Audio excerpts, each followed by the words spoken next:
Did you know that Mixcast 4 has advanced effects to help create a professional-sounding podcast?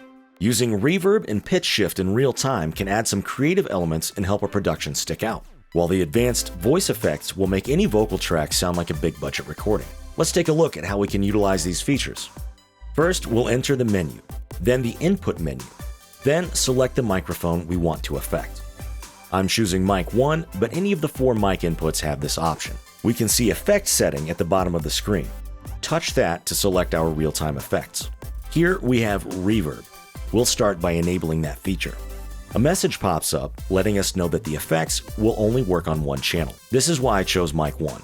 I'm the only signal coming into the Mixcast 4, so I want to make sure my microphone is the one affected. There are 3 presets: small, medium, and large reverbs. These make use of various reverb times to give a sense of different sized spaces. Under those, we have a wet-dry balance to control the amount of reverb mixed into the signal. Closer to dry means we can hear more of the original source audio, and closer to wet means we have more of the reverb mixed in and less of the source audio. After the presets, we can see manual.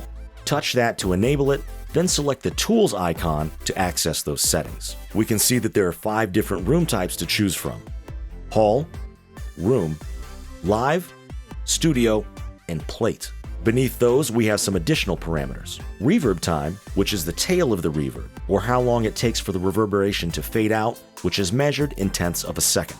Pre-delay, this refers to the amount of time between the original audio and the start of the reverb.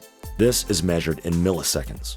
And lastly, diffusion, which helps to control the density of the echo. A higher diffusion value will have a thicker sounding reverb, while a lower value will have a thinner sound, but with a bit more clarity to the echo. Each of the 5 types of rooms have their own preset, but we can still adjust the individual parameters. At any time, we can hit the reset button at the top of the screen to reset the particular room sound we're working with. We can also touch bypass to hear our unaffected signal, then touch bypass again to hear the reverb.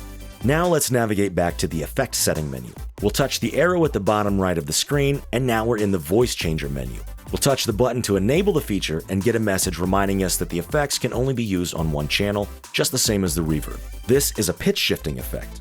A negative value pitches our audio down, while a positive value pitches the signal up. If we go back to the reverb menu, you'll notice it's been turned off automatically. This is because we're able to use just one of the effects at a time. Once enabled, these effects aren't on constantly, so we'll need to navigate to the sound pad menu in order to assign these to one of our pads. We can add these effects to any of the sound banks, but I'm choosing a blank one for the sake of this demonstration. Select the spot where we'd like to add the effects. Next, touch the Pad Advanced menu. We'll select the Effect option and notice that our channel renames itself to Effect automatically. Now we'll navigate back to the Pad Settings menu where we can assign a color to our Effect sound pad and then make sure the play method is set to touch. This particular play method means that our effect will only be active while we're pressing the corresponding pad. As soon as we let off of it, the effect ceases. In addition to the creative effects, we have some advanced voice adjustments that will make our voices sound more polished and professional. We'll access our menu, then input menu, then whichever microphones we'll be using. These effects can be used on all of our inputs simultaneously.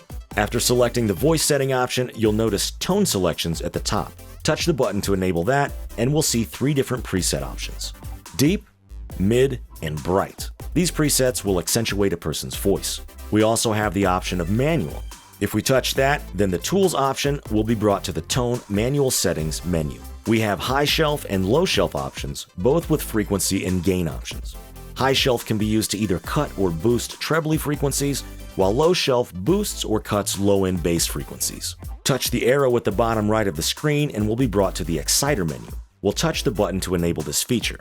The Exciter can enhance our voice by adjusting the frequency, ratio, and the gain settings. If a voice sounds dull, chances are we can give it some life with the Exciter. We'll go back to the voice setting menu and enable the compressor. The 2 presets are soft, which gently compresses the loudest peaks, and hard, which compresses a signal a great deal in order to even out the audio. Again, we have a manual option. We'll enter that menu. Now we have access to every parameter in order to dial in a very precise compressor setting. Back to the voice setting menu, we'll press the arrow at the bottom right of the screen and be taken to the processing menu. Touch the button to enable the feature, then we see our de-esser, which cuts harsh sibilants from our voice, noise suppression.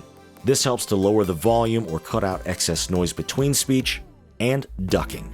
Ducking is only available on mic 1.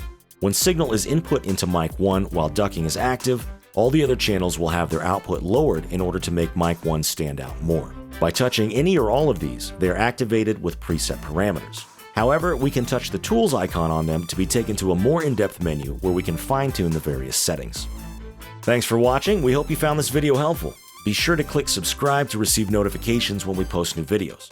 Also, check out the links on your screen for more great tutorials on creating your professional grade podcast with the Mixcast 4.